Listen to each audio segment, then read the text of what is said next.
Jan returned with the little Trippins to find their parents seated on boxes, both looking solemnly ahead of them, as if they were in church on Sunday, their attention held by a gentleman who was leaning on the mantelpiece. It was Mr. Laxton. Jan stood there feeling stupid and embarrassed as Mr. Trippin ushered his little family out of the room. Mr. Laxton was already talking. "I owe you an apology, Jan. I underestimated you." Whatever Jan had been expecting to hear, this was most definitely not it. Mr. Laxton's kindness floored him. He looked up and was amazed to see genuine concern in his tired face. Finally, Jan said what he'd thought he would never admit to anyone, least of all to Mr. Laxton. "I bitterly regret leaving as I did. I thought you'd be better off without me." "You could not be more mistaken if you tried. I've been out all night looking for you. Mrs. Laxton called me a gypsy. She meant no harm by it. She's as desperate as I am for you to come home." Jan felt as if he stood at a crossroads. One path he knew well, and one appeared too dimly lit for him to see where it led. Looking at the two of them, he knew which one he was going to take. "I will try my best not to let you down, sir." "Good.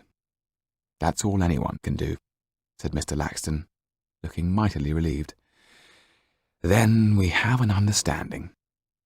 Before Jan could say another word, the door burst open and Mr. Trippin entered, his arms spread out wide. "At last the tide has turned. A wise decision, sir," he said, violently shaking Jan's hand. "A wise decision." Jan looked baffled, and Mr. Laxton said, "I took the opportunity of asking Mr. Trippin to be one of your tutors." "Will that suit, sir?" said Mr. Trippin, looking anxiously at Jan. "If it won't, I will not force the point. It would gladden the heart of Touchstone to be of help to a fellow thespian. Clowns are often wiser than the cleverest of men. Not for nothing do jesters keep kings company." Jan burst out laughing. "And you can get the furniture back." "It's already settled," said Mr. Laxton. "Then," said Jan, "it will suit very well indeed."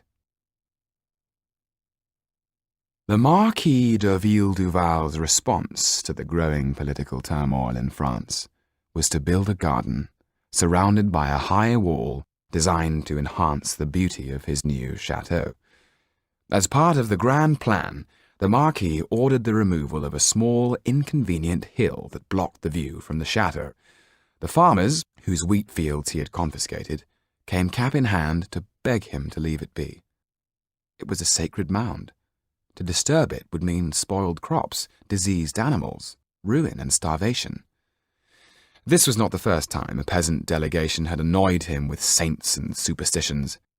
The same thing had happened when he cleared the forest round his chateau in Normandy to make way for a park. That time they had warned him not to touch the ancient trees that belonged to the spirits of the earth and were guarded by the gypsies. They said that misfortune would overtake him if he cut down a single one. The Marquis was determined to clear his land of the gypsies, whom he held solely responsible for these nonsensical ideas. So one winter's day he set off in pursuit of them, with a group that included Count Kaliowski. The party soon came across a gypsy family fleeing through the woods. The Marquis had thought to have them rounded up and transported. The Count, however, had an altogether more immediate solution. The Marquis, who had not quite the Count's taste for blood, watched from a respectable distance, and the servants looked on in horror as Kaliowski personally killed each and every one with less mercy than he would have shown a fox. The dead bodies were left hanging in the trees like grotesque baubles, an example to all those who put store in old wives' tales, instead of having a proper respect for reason and authority. The cost of his new paradise would bring the Marquis to financial ruin, something he chose to ignore. The task of telling him the true state of his financial affairs fell to the long-suffering Maître Tardieu, trusted advisor to the Ville-Duval family for over 30 years.